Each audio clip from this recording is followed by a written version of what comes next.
મિલાદુન નબીના પવિત્ર પ્રસંગે યોજાનારા પરંપરાગત જુલુસ તેમજ શ્રાવણ માસના દરમિયાન યોજાનારા મેઘરાજાના છડી નોમના મેળા સહિત ધાર્મિક કાર્યક્રમો ધ્યાનમાં રાખી ભરૂચ નગરપાલિકા વિપક્ષના સભ્ય શમશાદ અલી સૈયદ, હેમંદ્ર કોઠીવાલા, જુબેર પટેલ, ઇમરાન પટેલ સહિતના સભ્યોએ આજે મુખ્ય અધિકારીને આવેદનપત્ર આપી જરૂરી નાગરિક સુવિધાઓને તાત્કાલિક કરવામાં આવે તેવી રજૂઆત કરી હતી.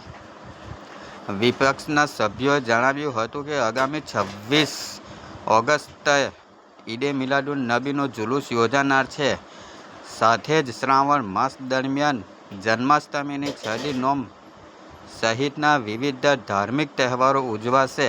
આ પ્રસંગોએ શહેરના વિવિધ વિસ્તારોમાં મોટી સંખ્યામાં લોકોની અવરજવર થતી હોવાની સ્વચ્છતા, માર્ગ પર વ્યવસ્થા, સ્ટ્રીટ લાઇટ, ડ્રેનેજ સહિતની નાગરિક સુવિધાઓ યોગ્ય રાખવી જરૂરી છે.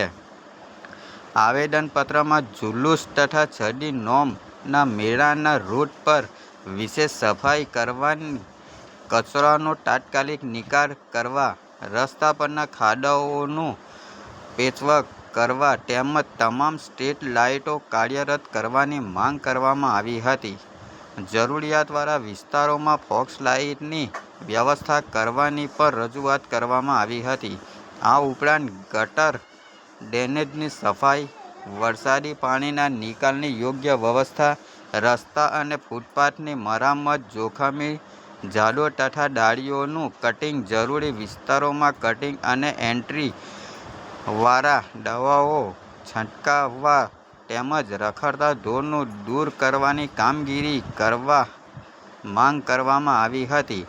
ધાર્મિક કાર્યક્રમો દરમિયાન કોઈ તાત્કાલિક સમસ્યા ઊભી થતાં તો જલ્દની કામગીરી થઈ શકે તે માટે વીજળી, પાણી પુરવઠા અને સ્વચ્છતા વિભાગ કાર્યકરોએ સ્ટેપ બાય રાખવા પણ વિશેષ રજૂઆત કરી હતી.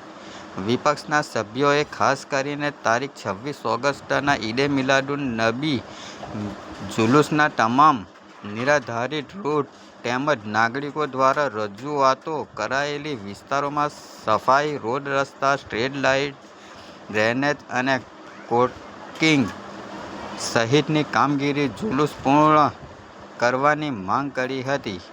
સાથે જ છડીના નોમ મેળા, જન્માષ્ટમી રૂટ, મંદિરો તથા અન્ય ધાર્મિક સ્થળો પર શ્રદ્ધાળુઓ સુવિધા માટે જરૂરી કામગીરી સમયસર પૂર્ણ કરવા જણાવ્યું હતું.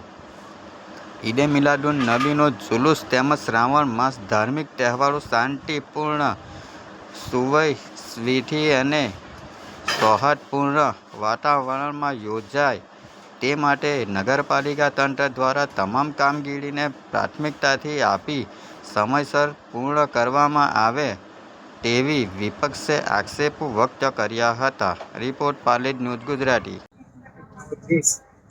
ઈદે મિલાદુન નબીના જુલુસ તેમજ શ્રાવણ માસ દરમિયાન જન્માષ્ટમી અને છડી નોમના તહેવારો આવી રહ્યા છે.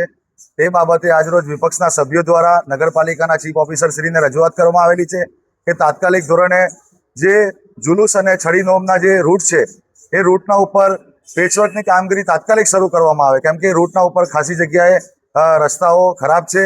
તે માટે રૂટના ઉપર જ્યારે જુલુસ અને છડી નોમની યાત્રા નીકળશે ત્યારે લોકોને તકલીફ ના થાય તે માટેની પેચવર્કની કામગીરી સાથે સાથે સફાઈ કામગીરી નિયમિત કરવામાં આવે, કેમ કે આજે શહેરના અંદર તમામ વિસ્તારોના અંદર તમે જોઈ રહ્યા છો કે કચરાના ઢગલાઓ જોવાઈ રહ્યા છે.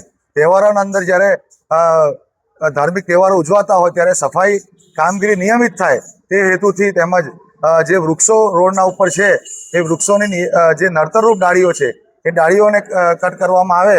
એની સાથે સાથે ફોગિંગ મશીન અને જે DDT પાવડરની દવાઓ છાંટવામાં આવે તમામ વિસ્તારોના અંદર. એની સાથે સાથે નિયમિત ધાર્મિક સ્થળો ઉપર પાણી, જે પીવાનું પાણી છે તે પાણી નિયમિત આવે. એની સાથે કહી શકાય કે આપણે જે ધાર્મિક સ્થળોના ઉપર ફોક્સની જરૂર છે, યાત્રાના ઉપર એક્સ્ટ્રા જે લાઇટો છે એ લાઇટની ફોક્સની જરૂર છે, ત્યાં ફોક્સ લાઇટો ઊભી કરવામાં આવે તે માટેની આજે નગરપાલિકાના વિપક્ષના સભ્યો તરફથી ચીફ ઓફિસરશ્રીની રજૂઆત કરવામાં આવેલી છે. અને ચીફ ઓફિસર સાહેબે અમે બાંયધરી આપેલી છે કે ટૂંક સમયમાં 1-2 દિવસમાં આ કામગીરીની શરૂઆત કરવામાં આવશે.